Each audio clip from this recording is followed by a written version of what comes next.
everybody. This is Pat Tully of the Ketchikan Public Library, and today I'm reading part 2 of Bartleby the Scrivener by Herman Melville. So last week we were introduced to the narrator, who was a Wall Street lawyer, and his little office of law clerks, or scriveners.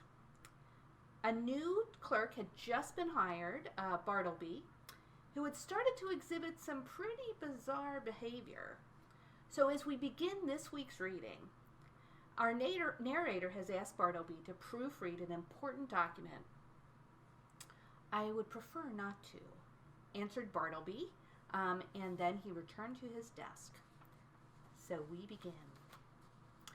For a few moments I was turned into a pillar of salt, standing at the head of my seated column of clerks. Recovering myself, I advanced toward the screen and demanded the reason for such extraordinary conduct. "Why do you refuse?" "I would prefer not to."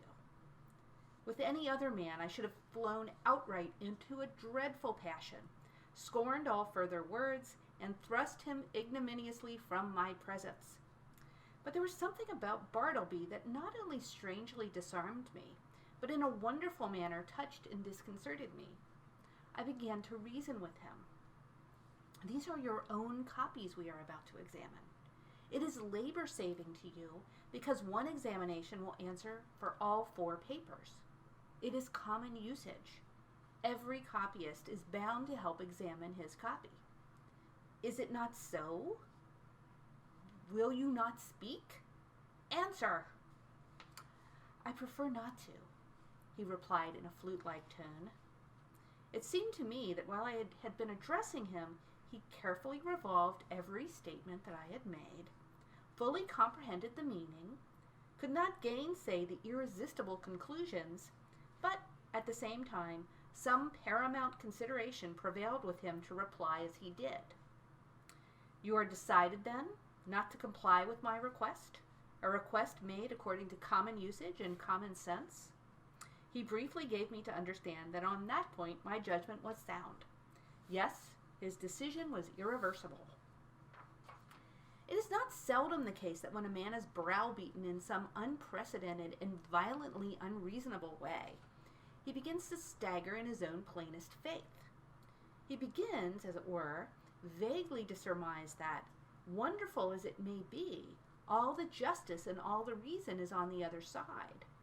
Accordingly, if any disinterested persons are present, he turns to them for some reinforcement for his own faltering mind. "Turkey," said I, "what do you think of this? Am I not right?" "With submission, sir," said Turkey in his blandest tone, "I think that you are." "Nippers," said I, "what do you think of it?" "I think I should kick him out of the office." The reader of nice perceptions will here perceive that, it being morning, Turkey's answer is couched in polite and tranquil terms, but Nippers replies in ill-tempered ones. Or, to repeat a previous sentence, Nippers' ugly moon was on duty, and Turkey's off. "Ginger Nut," said I, willing to enlist the smallest suffrage in my behalf, "what do you think of it?"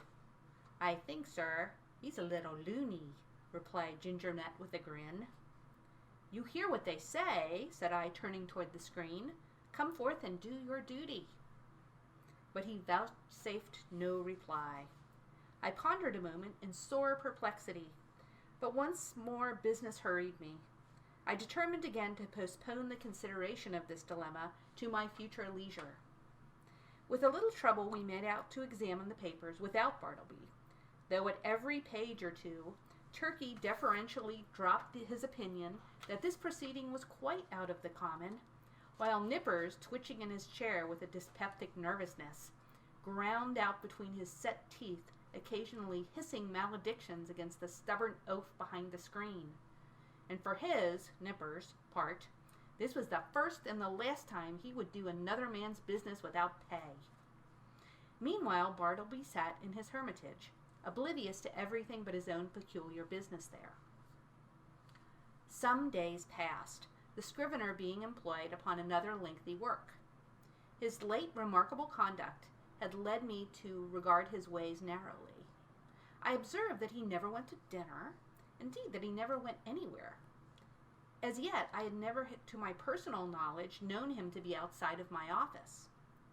He was a perpetual sentry in the corner. At about 11 o'clock, though, in the morning, I noticed that Gingernut would advance toward the opening in Bartleby's screen, as if silently beckoned thither by a gesture invisible to me where I sat. The boy would then leave the office jingling a few pence, and reappear with a handful of ginger nuts, which he delivered in the Hermitage, receiving 2 of the cakes for his trouble. He lives, then, on ginger nuts, thought I. Never eats a dinner, properly speaking. He must be a vegetarian, then. But no, he never eats even vegetables. He eats nothing but ginger nuts. My mind then ran on in reveries concerning the probable effects upon the human constitution of living entirely on ginger nuts. Ginger nuts are so called because they contain ginger as one of their peculiar constituents and the final flavoring one. Now, what was ginger? A hot, spicy thing. Was ginger hot? Was Bartleby hot and spicy? Not at all. Ginger, then, had no effect upon Bartleby. Probably he preferred it should have none. Nothing so aggravates an earnest person as a passive resistance. If the individual so resisted be not of an inhumane temper, and the resisting one perfectly harmless in his passivity, then, in the better moods of the former, he will endeavor charitably to construe to his imagination what proves impossible to be solved by his judgment. Even so, for the most part, I regarded Bartleby and his ways. Poor fellow, thought I, he means no mischief. It is plain he intends no insolence. His aspect sufficiently evinces that his eccentricities are involuntary. He's useful to me. I can get along with him. If I turn him away, the chances are he will fall in with some less indulgent employer, and then he will be rudely treated and perhaps driven forth miserably to starve. Yes, here I can cheaply purchase a delicious self-approval. To befriend Bartleby, to humor him in his strange willfulness, will cost me little or nothing, while I lay up in my soul what will eventually prove a sweet morsel for my conscience. But this mood was not invariable with me. The passiveness of Bartleby sometimes irritated me. I felt strangely goaded on to encounter him in new opposition, to elicit some angry spark from him answerable to my own. But indeed, I might as well have essayed to strike fire with my knuckles against a bit of Windsor soap. But one afternoon, the evil impulse in me mastered me, and the following little scene ensued. "Bartleby," said I, "when those papers are all copied, I will compare them with you." "I would prefer not to." "How? Surely you do not mean to persist in that muleless vagary?" No answer. I threw open the folding doors nearby, and turning upon Turkey and Nippers, exclaimed in an excited manner, "He says, for a second time, he won't examine his papers. What do you think of it, Turkey?" It was afternoon, be it remembered. Turkey sat glowing like a brass boiler, his bald head steaming, his hands reeling among his blotted papers. "Think of it," roared Turkey. "I think I'll just step behind his screen and black his eyes for him." So saying, Turkey rose to his feet and threw his arms into a pugilistic position. He was hurrying away to make good his promise when I detained him, alarmed at the effect of incautiously rousing Turkey's combativeness after dinner. "Sit down, Turkey," said I, "and hear what Nippers has to say. What do you think of it, Nippers? Would I not be justified in immediately dismissing Bartleby?" "Excuse me, that is for you to decide, sir. I think his conduct quite unusual, and indeed unjust, as regards Turkey and myself. But it may only be a passing whim." "Ah," exclaimed I, "you have strangely changed your mind, then. You speak very gently of him now." "All beer," cried Turkey. "Gentleness is the effects of beer. Nippers and I dined together today. You see how gentle I am, sir. Shall I go and black his eyes?" "You refer to Bartleby, I suppose." "No, not today, Turkey," I replied. "Pray put up your fists." I closed the doors and again advanced toward Bartleby. I felt additional incentives tempting me to my fate. I burned to be rebelled against again. I remember that Bartleby never left the office. "Bartleby," said I, "Gingernut is away. Just step round to the post office, won't you?" It was but a 3-minute walk. "And see if there's anything for me." "I would prefer not to." "You will not?" "I prefer not." I staggered to my desk and sat there in a deep study. My blind inveteracy returned. Was there any other thing in which I could procure myself to be ignominiously repulsed by this lean, penniless wight? My hired clerk? What added thing is there, perfectly reasonable, that he will be sure to refuse to do? "Bartleby." No answer. "Bartleby," in a louder tone. No answer. "Bartleby!" I roared. Like a very ghost, agreeably to the laws of magical invocation, at the third summons, he appeared at the entrance of his hermitage. "Go to the next room and tell Nippers to come to me." "I prefer not to," he respectfully and slowly said, and mildly disappeared. "Very good, Bartleby," said I, in a quiet, sort of serenely severe, self-possessed tone, intimating the unalterable purpose of some terrible retribution very close at hand. At the moment I half intended something of the kind, but upon the whole, as it was drawing toward my dinner hour, I thought it best to put on my hat and walk home for the day, suffering much from perplexity and distress of mind. Shall I acknowledge it? The conclusion of this whole business was that it soon became a fixed fact of my chambers that a pale young scrivener by the name of Bartleby had a desk there, that he copied for me at the usual rate of 4 cents a folio, 100 words, but he was permanently exempt from examining the work done by him, that duty being transferred to Turkey and Nippers, one of compliment doubtless to their superior acuteness. Moreover, said Bartleby was never on any account to be dispatched on the most trivial of errand of any sort, and that even if entreated to take upon him such a matter, it was generally understood that he would prefer not to. In other words, that he would refuse point blank. As the days passed on, I became considerably reconciled to Bartleby. His steadiness, his freedom from all dissipation, his incessant industry, except when he chose to throw himself into a standing reverie behind his screen, his great stillness, his unalterable of demeanor under all circumstances, made him a valuable acquisition. One prime thing was this: he was always there, first in the morning, continually through the day, and the last at night. I had a singular confidence in his honesty. I felt my most precious papers perfectly safe in his hands. Sometimes, to be sure, I could not, for the very soul of me, avoid falling into sudden spasmodic passions with him.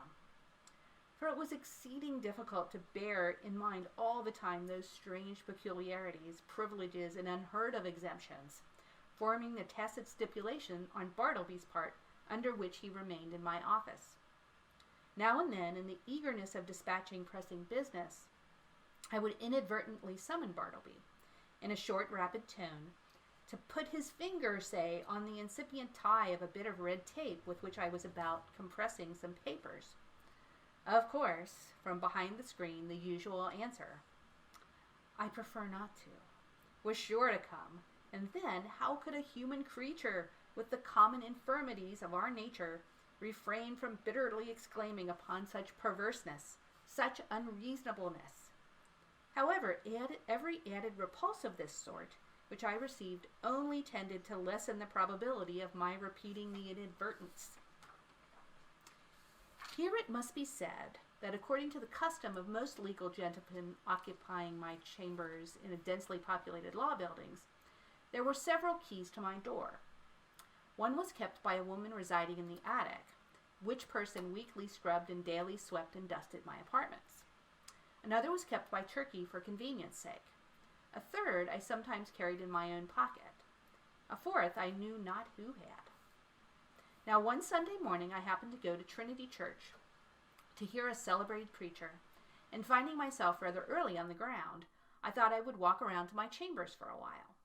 Luckily, I had my key with me, but upon applying it to the lock, I found it resisted by something inserted from the inside.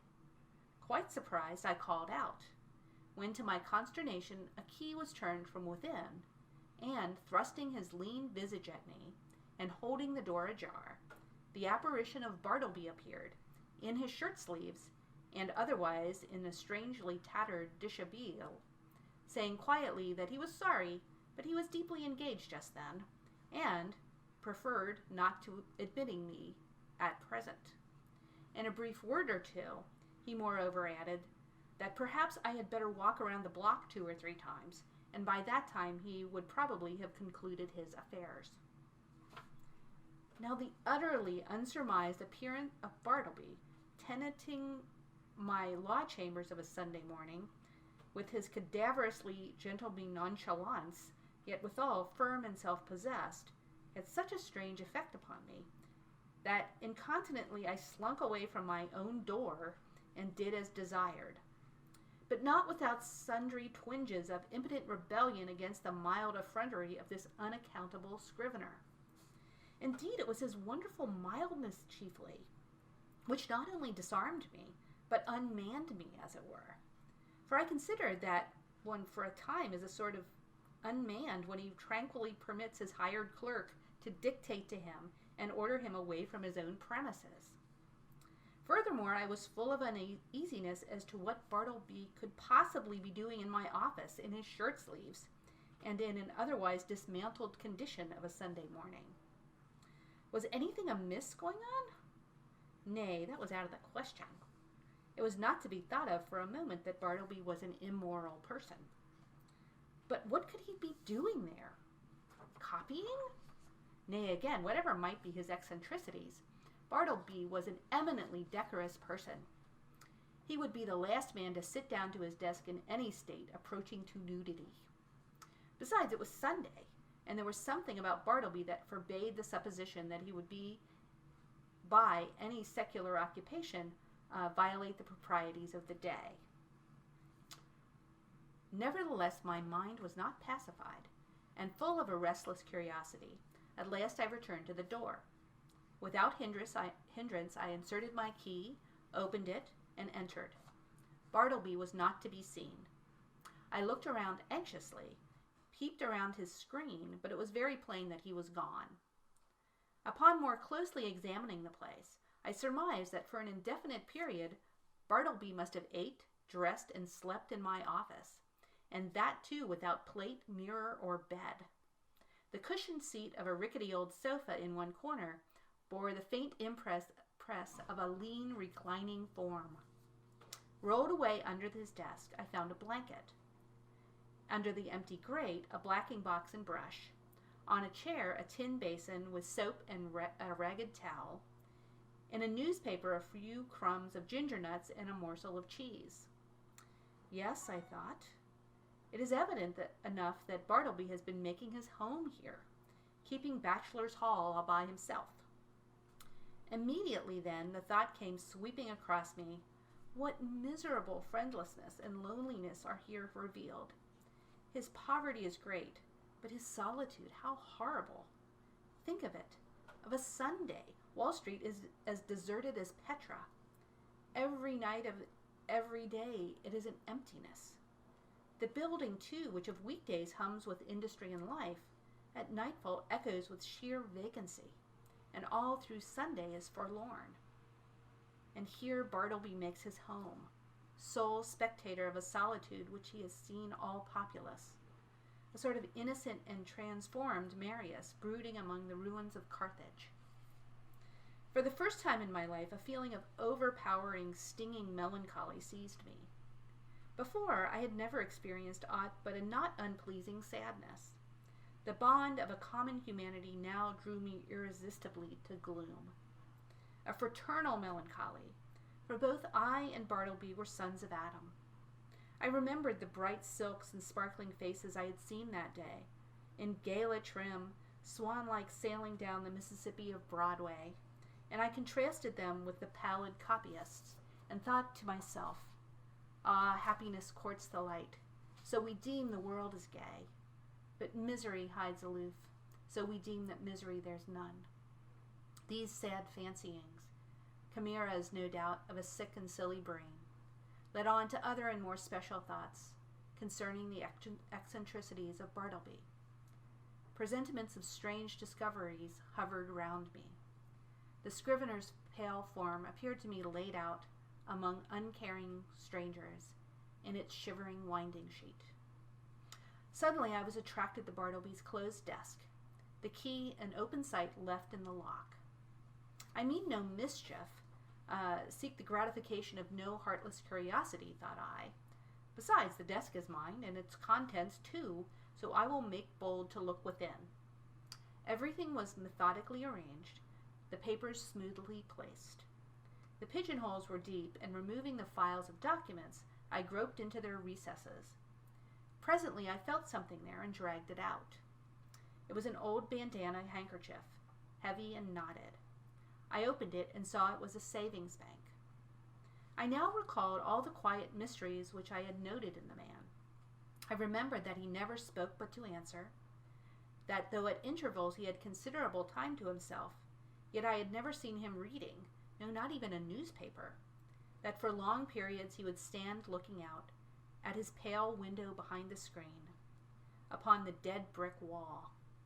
I was quite sure he never visited any refectory or eating house, while his pale face clearly indicated that he never drank beer like turkey, or tea and coffee even, like other men, that he never went anywhere in particular that I could learn, never went out for a walk, unless indeed that was the case at present, that he had declined telling who he was, or whence he came, or whether he had any relatives in the world, that though so thin and pale, he never complained of ill health. And more than all, I remembered a certain unconscious air of pallid, how should I call it, of pallid haughtiness, say, or rather an austere reserve about him, which had positively awed me into my tame compliance with his eccentricities, when I had feared to ask him to do the slightest incidental thing for me, even though I might know from his long-continued motionlessness that behind his screen he must be standing in one of those dead-wall reveries of his. Revolving all these things and coupling them with the recently discovered fact that he made my office his constant abiding place and home, and not forgetful of his morbid moodiness, revolving all these things, a prudential feeling began to steal over me. My first emotions had been those of pure melancholy and sincerest pity, but just in proportion as the forlornness of Bartleby grew and grew in my imagination, did that same melancholy merge into fear, that pity into revulsion. So true it is, and so terrible too, that up to a certain point the thought or sight of misery enlists our best affections. But in certain special cases, beyond that point it does not. They err who would assert that invariably this is owing to the inherent selfishness of the human heart. It rather proceeds from a certain hopelessness of remedying excessive and organic ill. To a sensitive being, pity is not seldom pain, and when at last it is perceived that such pity cannot lead to effectual succor, common sense bids the soul rid of it. What I saw that morning persuaded me that the Scrivener was the victim of an innate and incurable disorder. I might give alms to his body, but his body did not pain him. It was his soul that suffered, and his soul I could not reach. I did not accomplish the purpose of going to Trinity Church that morning. Somehow the things I had seen disqualified me for the time being from church-going. I walked homeward, thinking what I would do with Bartleby. Finally, I resolved upon this. I would put certain calm questions to him the next morning, touching his history, etc., and if he declined to answer them openly and unreservedly, and I suppose that he would prefer not, then to give him a $20 bill over and above whatever I might owe him, and tell him his services were no longer required, but that if in any other way I could assist him, I would be happy to do so, especially if he desired to return to his native place, wherever that might be. I would willingly help defray the expenses. Moreover, if, after reaching home, he found himself at any time in want of aid, a letter from him would be sure of a reply. The next morning came. "Bartleby," said I, gently calling him behind his screen. No reply. "Bartleby," said I, in a still gentler tone, "come here. I am not going to ask you to do anything you would prefer not to do. I simply wish to speak to you." Upon this, he noiselessly slid into view. "Will you tell me, Bartleby, where you were born?" "I would prefer not to." "Will you tell me anything about yourself?" "I would prefer not to." "But what reasonable objection can you have to speak to me? I feel friendly toward you." He did not look at me while I spoke, but kept his glance fixed upon my bust of Cicero, which, as I then sat, was directly behind me, some 6 inches above my head. "What is your answer, Bartleby?" said I, after waiting a considerable time for a reply, during which his countenance remained immovable, only there was the faintest conceivable tremor of the white attenuated mouth. "At present I prefer to give no answer," he said, and retired into his hermitage. It was rather weak in me, I confess, but his manner on this occasion nettled me. Not only did there seem to lurk in it a certain calm disdain, but his perverseness seemed ungrateful, considering the undeniable good usage and indulgence he had received from me. Again I sat ruminating on what I should do, mortified as I was at his behavior, and resolved as I had been to dismiss him when I entered my offices. Nevertheless, I felt strangely something superstitious knocking at my heart and forbidding me to carry out my purpose, and denouncing me for a villain if I dared to breathe one bitter word against this forlornest of mankind. At last, familiarly drawing my chair behind his screen, I sat down and said, "Bartleby, never mind about revealing your history, but let me entreat you, as a friend, to comply as far as may be with the usages of this office. Say now you will help examine papers tomorrow or the next day. In short, say now that in a day or two you will begin to be a little reasonable. Say so, Bartleby." "At present I would prefer not to be a little reasonable," was his mildly cadaverous reply. Just then the folding doors opened and Nippers approached. He seemed suffering from an unusually bad night's rest, induced by severer indigestion than common. He overheard those final words of Bartleby. "Prefer not, eh?" gritted Nippers. "I'd prefer him if I were you, sir," addressing me. "I'd prefer him. I'd give him preferences, the stubborn mule. What is it, pray, that he prefers not to do now?" Bartleby moved not a limb. "Mr. Nippers," said I prefer that you would withdraw for the present." Somehow of late I had gotten into the way of involuntarily using the word prefer upon all sorts of not exactly suitable occasions, and I trembled to think that my contact with the Scrivener had already and seriously affected me in a mental way. And what further and deeper aberration might it not yet produce? This apprehension had not been without efficacy in determining me to summary means. As Nippers, looking very sour and sulky, was departing, Turkey blandly and deferentially approached.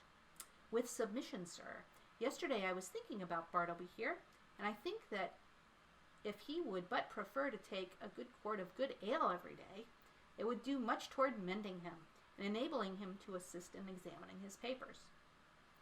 "So you have got the word too," said I, slightly excited. "With submission, what word, sir?" asked Turkey, respectfully crowding himself into the contracted place behind the screen, and by doing so making me jostle the Scrivener. "What word, sir?" "I would prefer to be left alone here," said Bartleby, as if offended at being mobbed in his privacy. "That's the word, Turkey," said I. "That's it." "Oh, prefer. Oh, yes, queer word. I never use it myself. But, sir, as I was saying, if he would but prefer—" "Turkey," interrupted I, "if you would please withdraw." "Oh, certainly, sir, if you would prefer that I should." As he opened the folding door to retire, Nippers at his desk caught a glimpse of me and asked whether I would prefer to have a certain paper copied on blue paper or white. He did not in the least roguishly accent the word prefer. It was plain that it involuntarily rolled from his tongue. I thought to myself, surely I must get rid of a demented man who already has in some degree turned the tongues, if not the heads, of myself and clerks. But I thought it prudent not to break the dismission at once. The next day I noticed that Bartleby did nothing but stand at his window in his dead-wall reverie. Upon asking him why he did not write, he said he had decided upon doing no more writing. "Why, how now? What next?" exclaimed I. "Do no more writing?" "No more." "And what is the reason?" "Do you not see the reason for yourself?" he indifferently replied. I looked steadfastly at him and perceived that his eyes looked dull and glazed. Instantly it occurred to me that his unexampled diligence in copying by his dim window for the first few weeks of his stay with me might have temporarily impaired his vision. I was touched. I said something in condolence with him. I hinted that of course he did wisely in abstaining from writing for a while, and urged him to embrace that opportunity of taking wholesome exercise in the open air. This, however, he did not do. A few days after this, my other clerks being absent, and being in a great hurry to dispatch certain letters by the mail, I thought that, having nothing else earthly to do, Bartleby would surely be less inflexible than usual, and carry these letters to the post office. But he blankly declined. So, much to my inconvenience, I went myself. Still added days went by. Whether Bartleby's eyes improved or not, I could not say. To all appearance, I thought they did, but when I asked him if they did, he vouchsafed no answer. At all events, he would do no copying. At last, in reply to my urgings, he informed me that he had permanently given up copying. "What?" exclaimed I. "Suppose your eyes should get entirely well, better than ever before. Would you not copy then?" "I have given up copying," he answered, and slid aside. So thus ends part 2 of Bartleby the Scrivener. We'll pick this up again next week. Have a good week, and I will see you next week.